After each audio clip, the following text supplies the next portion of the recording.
Welcome to the pre-recording of lecture 30 of computational geometry. We continue our exploration of windowing queries, so we want to zoom in into a map, and we're going to focus today on points. So we're going to see that with a priority queue, we can get a very efficient data structure to store points in a cost that is linear, directly linear in the size of the point set. And it also allows for very quick lookups that are logarithmic and have the number of points in the output when we do window queries. Okay, I will end with some example running Seagull. So let's go in. What are window queries again? So here, imagine a map and you want to zoom in into a certain region. So the region is called a window. It's typically a rectangular region. And so it can be anything. In the last lecture, we looked at horizontal line segments, and then we were looking at interval trees to efficiently execute stabbing queries. Instead of intervals, we are now going to look at points. In the next lecture, we will be looking at segments. So in some sense, this is very useful because keep in mind that the example that I have drawn here is the same example as in the previous lecture where I was using line segments. But now actually I have removed the segments. So we focus on points. In the previous lecture, we concluded that range trees are very good data structures, but they have the disadvantage that the storage is n log n because there are multi-level data structures. At each node we have another tree. So that's the motivation: reduce the storage cost to a cost that is directly linear in the number of points. So n is here the number of points.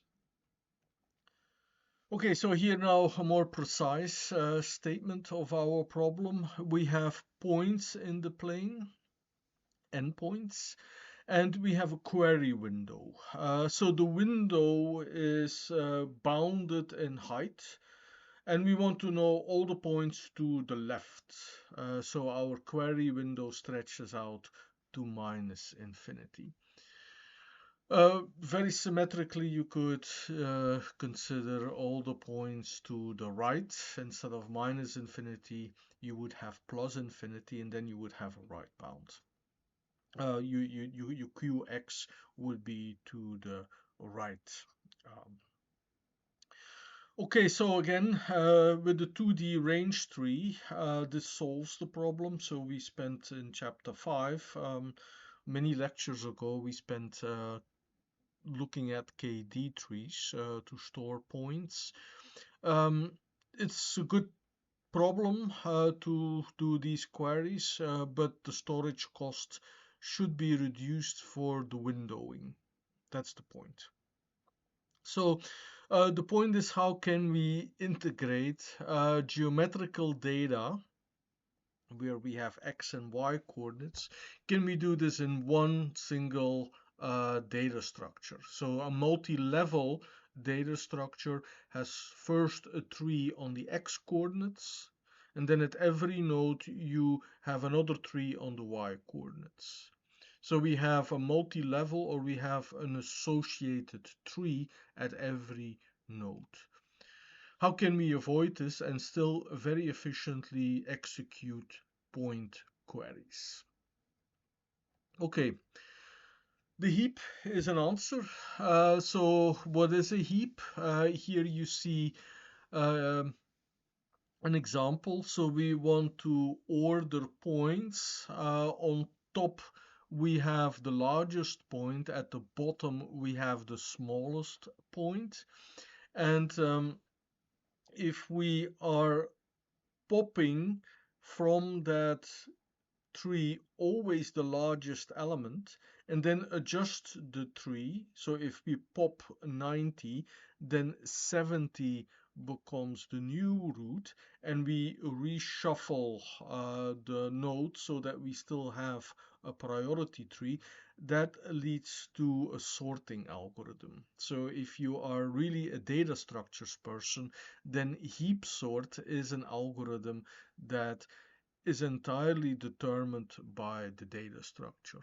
You insert points into a heap and the cost is logarithmic, and you pop, as you pop from the heap, the elements are sorted. A heap has another interesting property. Imagine that you want to order things along priorities, but there is no strict order. If you have your activities in the day, you have lunch, dinner, breakfast, not necessarily in that order, but you put dinner on top, and then in the notes you have the next notes that are important milestones in your day are your breakfast and lunch. You shouldn't really, so dinner is the most important part of the day. So that comes on top. You shouldn't really make a distinction, be forced to choose between breakfast and lunch. So this is a secondary priority. At the bottom layer, you would have all your other activities like study, go to class, do homework, exercise, but they would be at the bottom layer. Okay, so the point of this slide is not only to refresh what is a heap or a priority tree, but also to emphasize the storage cost. If you use an array representation, and here are the rules to navigate such a tree. So without pointers, just by doing some arithmetic. Now, multiplying by 2 or dividing by 2 is very efficient for a computer. It's just shifting bits. So the indexing can also be done extremely efficiently. That's another thing. But the main point here is that you see, to store the tree at the left, you have one array. So if you have 7 numbers, you have really 7 numbers in your array. Okay, so that's the background. Let's now introduce a heap to store points. So here is the idea. You do some divide and conquer. You take the leftmost point. So we have 5 points. Point number 5 is selected as the leftmost point. And then we split the remaining points on the height. So the line here, it's an imaginary line, kind of separates the points 1 and 2 from the other points. So the points 1 and 2 go in one subtree, and all the other points go in the other tree. So you continue recursively on the splitted halves unless you have until you have no more points left to work with. So here it goes. So we are at 2 halves. The leftmost of the upper half is 1. At the lower half it is 3. So the red dots 1 and 3 will become the roots of the subtrees. And then we split also the other halves. So the splitting uses the medium. If you have about 100 points, then 50 points go in one half and 50 points go into the other half. That's important. So you actually use the middle point as your separator. Okay, so let's continue this. And already here, if we have, I said we had 5 points, actually we had 6. I don't know why I labeled the 6th point the way I did. But the point is that you could see at the left, you have a geometric tree appearing. Now, trees, they typically grow from bottom to top, natural trees. In computer science, they go from top to bottom. But here we have a tree that goes from left to right. You can imagine here we picked the x coordinate and then we split it upon the y coordinates.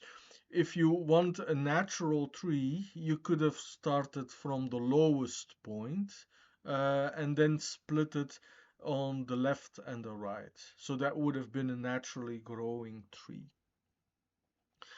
The main point is, and the key idea of this lecture here on heaps and priority search trees is that without explicitly storing the x and the y coordinates, so you store the labels of the points, you actually are integrating the location of the points.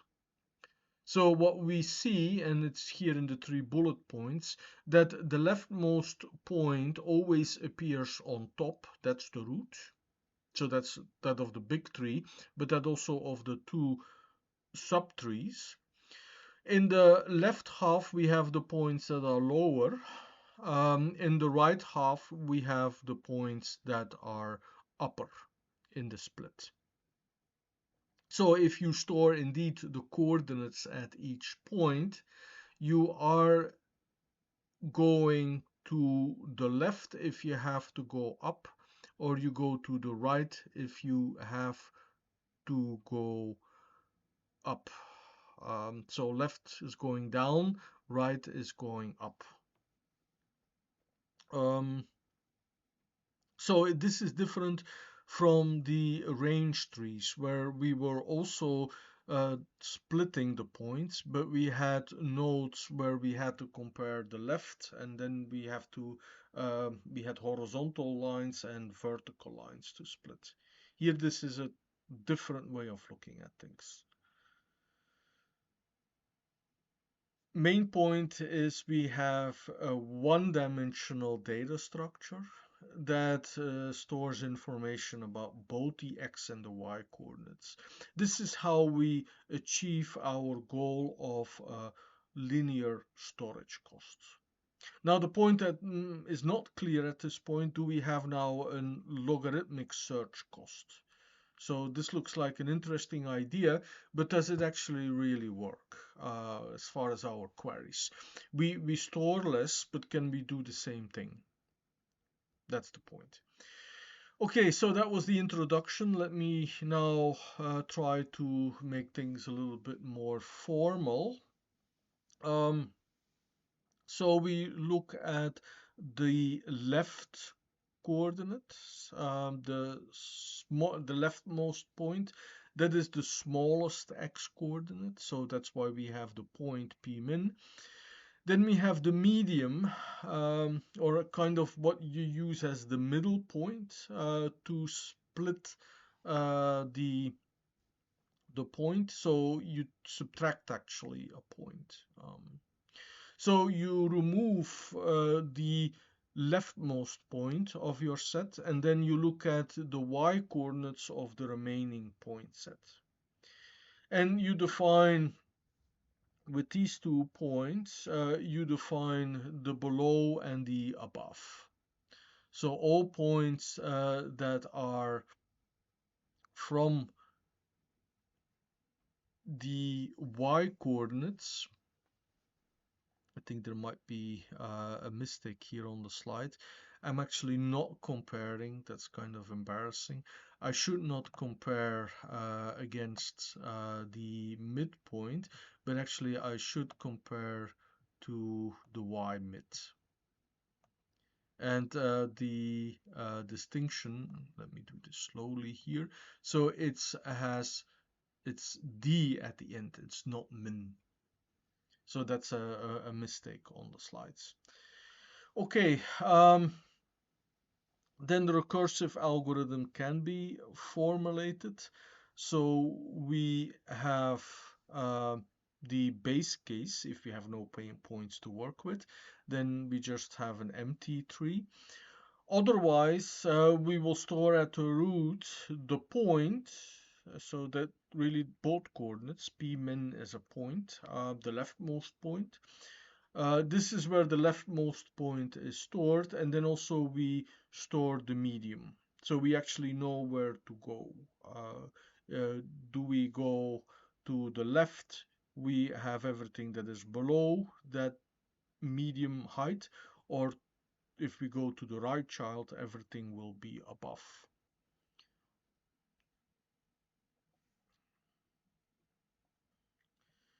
Okay, so the making of the priority tree, and here still with the error, let me fix this again. So we have the comparison of the y coordinates compared to the midpoint. All right. So that's basically it. It's a very simple algorithm. So it's a little bit, if you have taken a data structure course, you must have seen merge sort. This is a little bit similar. You actually split all the points in two sets.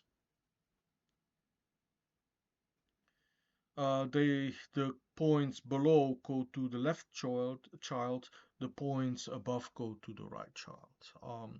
So it's a very straightforward algorithm, the making of a priority search tree, a heap that integrates the information both of the uh, x coordinates and the y coordinates.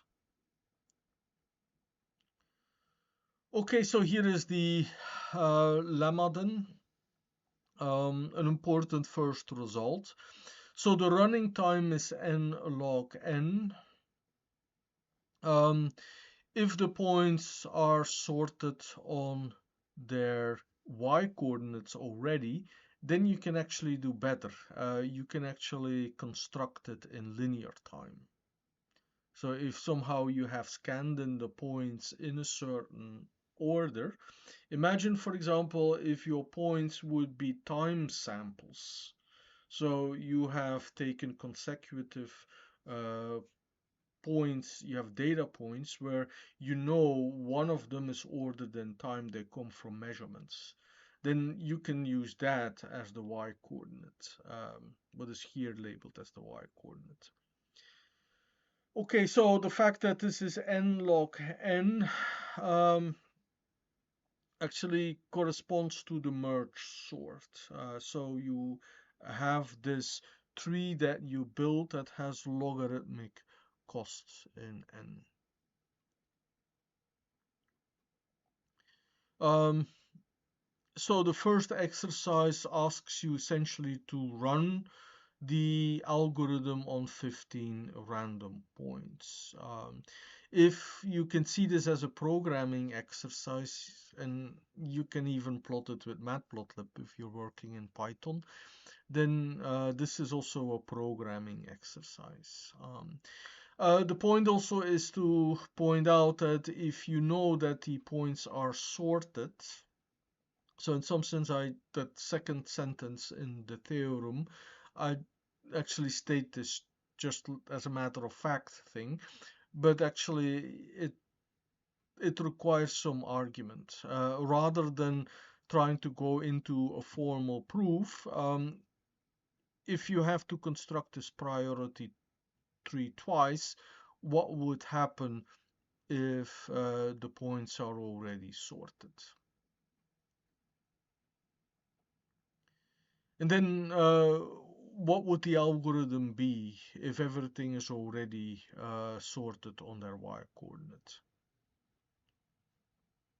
Most likely you can also work faster in the selection of the points that you are making. Um, all right, I should also point out that I was using a random number generator when I was making this exercise, and I noticed that you see this 84 here and 84 there. So we are going to split points on x coordinates. So first find the leftmost coordinate, and here you can see that there is another one that is kind of annoying, 46. So the main point of what comes next and of the next exercise is to think about if the algorithm is well defined, if there is no single most leftmost point. So if you look at the original picture we started with, so we are interested in doing windowing queries. So we have some points are not inside the window.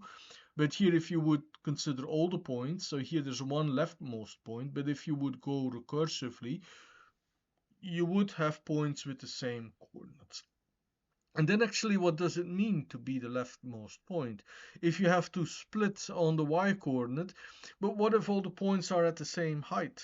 So in some sense, I was saying, like, look, we have an algorithm. It's very straightforward and very simple.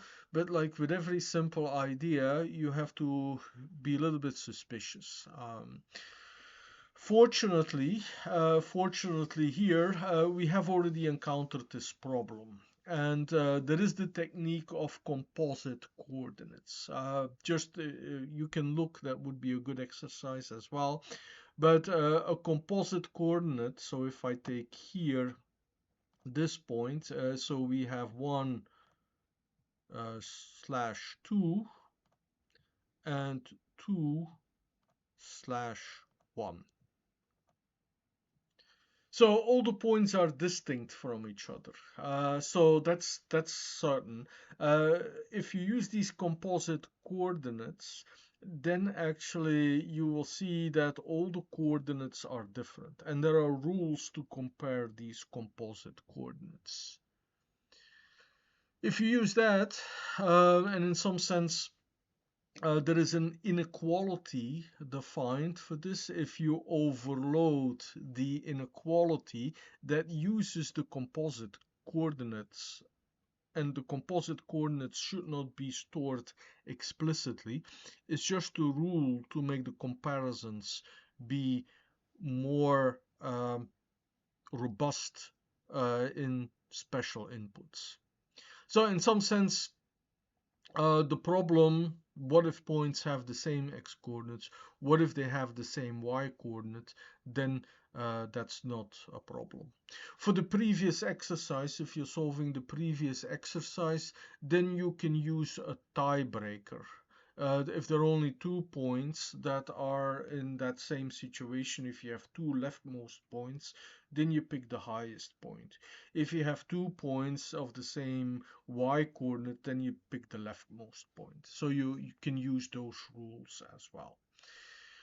All right. We are moving along here. I'm at the half of the lecture, halfway through. Let's now look at the query algorithm.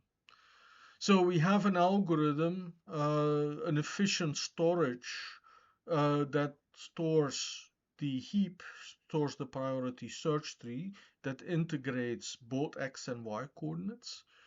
But does it actually do what we want to do? Can we make our queries efficient? So that's actually the main problem now that we still have to solve in the second half of this lecture. Okay, what are the queries? So here I picked the running example, the 6 points, and the query window is shaded in yellow. So the points that we report that are inside are the points 6 and 1 here. All the points lie actually outside the yellow query window.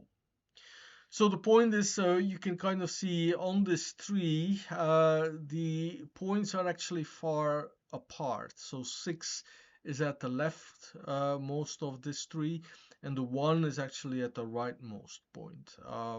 It's a simple example, but just to indicate that what we're going to accomplish, what we're going to find, what we're going to prove, it actually needs some justification.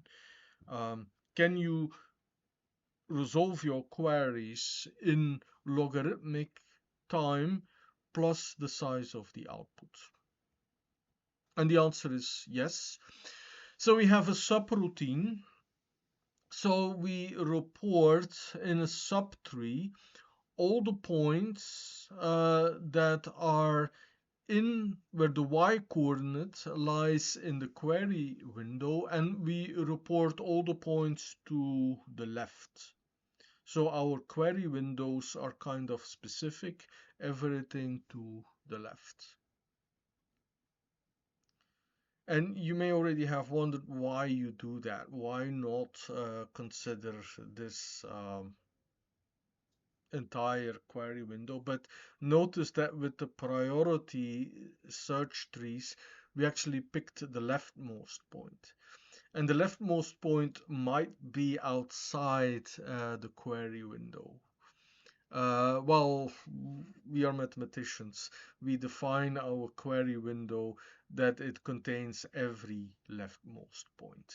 So that's actually important. So if you are rewriting the lecture so that your trees are growing not from left to right, but they grow from bottom to top, then actually your query window should have been symmetric. So it should have included then actually the second, so you would have had minus infinity instead of the qy here.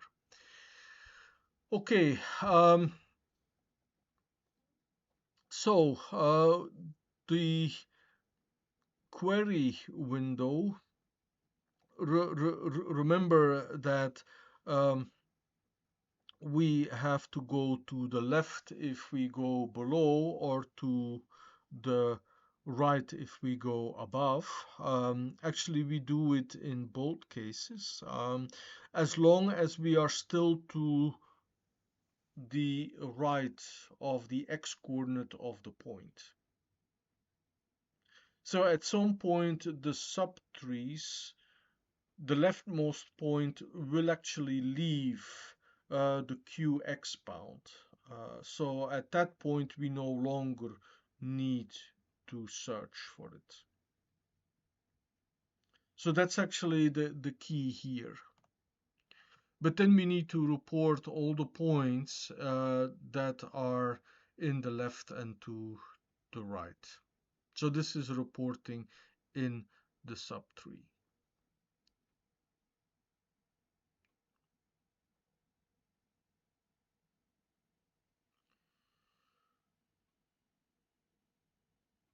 And this is for the points, if the points that we are looking for actually reporting in subtree, they actually are, they have the, so we are reporting those points that actually are stored, so the leftmost point. So we report all the points to the left.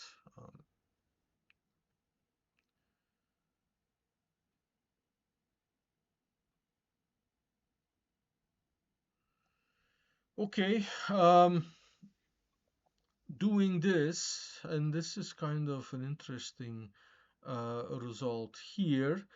We have a constant time that it takes plus a number of a factor that depends on the output. So the k sub v depends on the root node where we start. So the first question is that are we actually not going to report not too few points? So as nodes are closer to the root, are more to the left, then actually we will not um, report those. So as soon as the algorithm actually stops, it's a very straightforward algorithm. At any node, we spend constant time. So this is the time that is at the node. So you can see that this is at any node, we spend a constant time. So here the lemma is actually also the cost it takes at a node. Later on, we're going to multiply this constant by logarithm. And the kv is what we report at the nodes there. So all the reported points at that point. All right, it remains linear in the number of reported points because we are visiting at most twice as many nodes as the number of reported uh, numbers. Okay, so that is this lemma. That is on a subroutine. Okay, so we get to the notion of a split vertex. So a split vertex um, means that we need to visit both children. So the search path is quite so the subroutine that we have seen that we just have discussed is actually limited to, in some sense, it's a very so considered the left only. We are now looking at the height. So what do we need to report? Again, below is at the left, above is to the right in the position of the tree. So we have to decide when we have to visit the left child and when we have to visit the right child. So as long as we are with the medium inside, so at every node we actually are storing the point, the leftmost point, and we also are storing the height that was used to split the points. And as long as that height used to split the points is inside the query, and actually if it's inside the query, then actually we should most we should actually limit ourselves to one single branch. Um,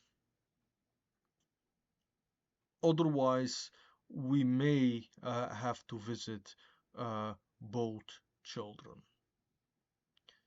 Okay, so this is in words. I hope the picture makes it clear what was the concept of a split vertex. So here we have our very simple example of 6 points with the yellow query region. The points that are reported are the point 6 and the point 1.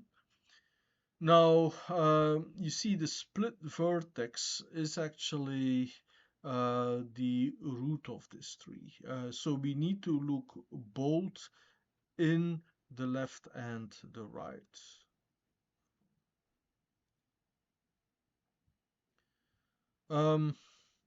Okay, so I'm worried now that so the splitting height was actually here. So this was the Y medium.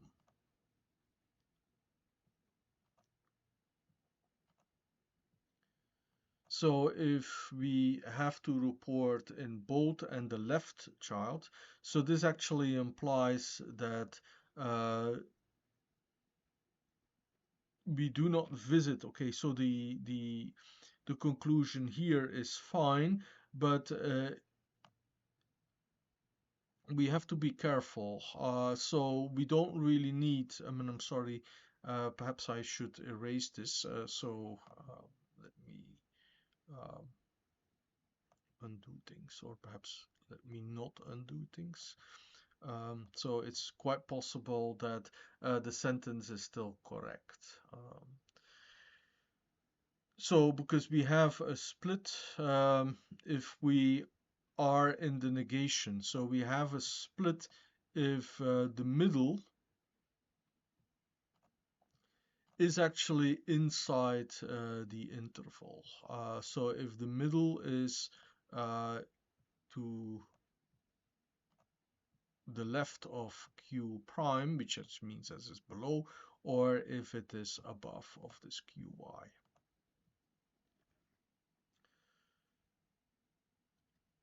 So here this picture illustrates this. So this is the split vertex. We encountered the notion of a split vertex earlier when we considered range queries. Okay, so here is now the algorithm in its detail. So we have a priority search tree constructed, we have a window, and we want to report all the points. So let's look at now the split vertex. So every node that is on the search path, um, if it is the window, then actually we will report it. And a split vertex, once you are at the split vertex, so the search path, so the every node that goes from to the left, actually it will be in this point here. So we look at all the points that we have ended up already. Then we have a node that is on the path from the height of the query. So it's the lowest point. So we look below. So this is why we on the path in the left child. Then actually, if it goes left, then we report right. And there is the mirror thing. So if we are uh, on the path to the upper bound, so everything that is in the right child lies above. And then there is the symmetric point. We do the report in subtree.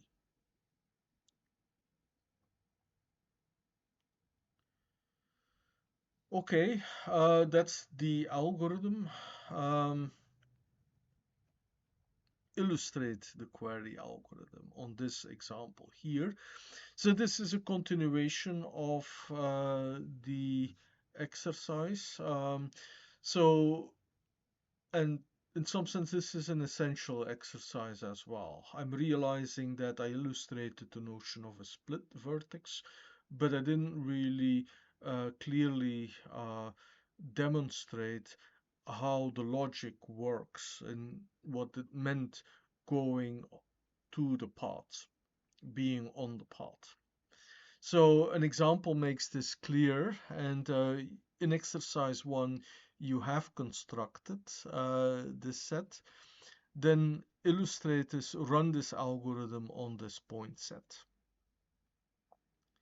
There is the common sense, so use a well chosen query window. That's not strictly trivial, although it's good to actually look for, say, if you can find the points. You can have a query window that has only one point. Um, it's important to locate the split vertex, where you have to look at both children.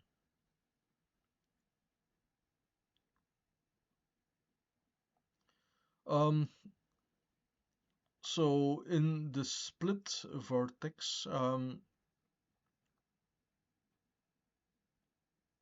so you can see with the split vertex, perhaps I should have pointed this out earlier. So we had the tree structure. Let me now, we have this tree.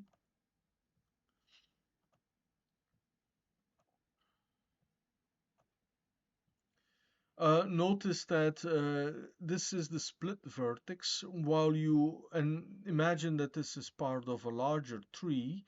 So actually everything that is to the left um, might not have incurred here this query window. So there's only one path because before the split vertex, everything was actually below. That's also important to realize that. So this is a vertex of a larger tree. Then in this vertex, it's actually below or above a point. So um,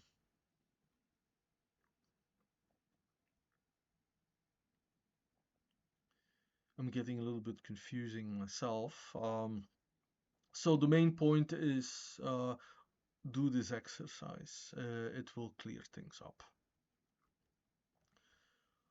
Okay, what are the ingredients now in the main result? So there is the reporting time. So there is the correctness of this algorithm. Or we report the points that we report lie in the query window. In some sense, that's the easiest point to demonstrate because we had the explicit tests. So for every point stored at the node, we report it if it lies inside the interval. In the report of the subtree, we've actually indicated at which level that we halted. So if the QX, if that bound was exceeded, then we stopped. So then we cut off our search. So and that gave us somehow the guarantee that things were not missed. Now we had the other lemma, which was 1 plus k sub v. Now the depth of the heap is logarithmic in the size of the numbers. So this is where the logarithm of n comes in, and the k here is the sum of overall the reported nodes, reported at all the levels. So then we have the main result that we use a storage that is linear. So these windows, if you store them to save the construction time, you do not want to store too much. So in some sense, if you have a predefined map with sub windows, you actually store at most twice the entire data structure of your complicated map.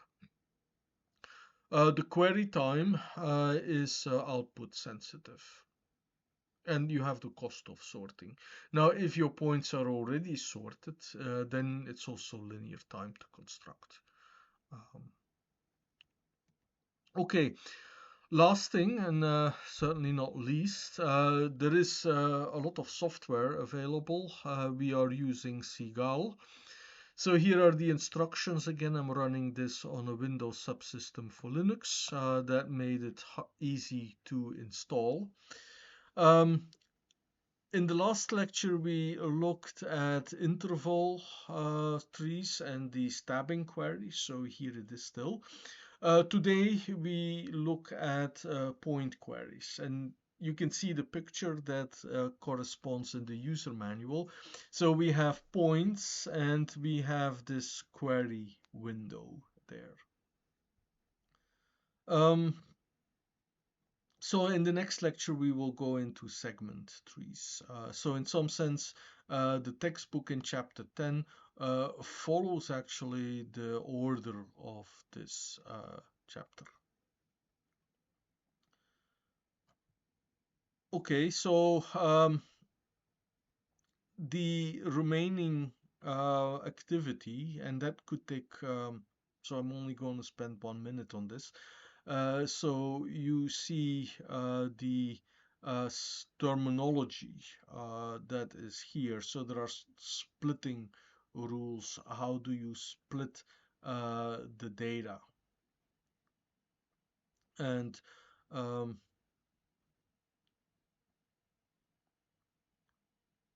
then there are the example programs. So what I will do is I will go through the first example.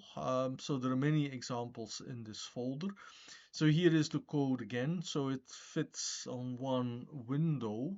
There is even a blank line in this. And if I, yeah, so you see now it fits entirely. what does this code do? So the main point is that if Seagull is well installed, you could um, immediately compile it. So here is the compilation command, and it also runs immediately. The example itself, it's a first example, and it just returns the point 0, 0, 0, and the third coordinate is supposed to be the distance. So if we look again at the example, it is taking only one point. The tree is constructed here by giving the points data structure, the beginning and the end. And then we do the queries. So with the query point, and there's only one point in this, but with this data structure, you can very efficiently compute the nearest neighbors. So what it is using is the square of the distance. And you could look at the documentation, there is a motivation for this. And that the square of the distance actually corresponds with these rectangular query windows. If you give a certain value to this, or it actually gives the endpoints that are of increasing distance from your beginning point.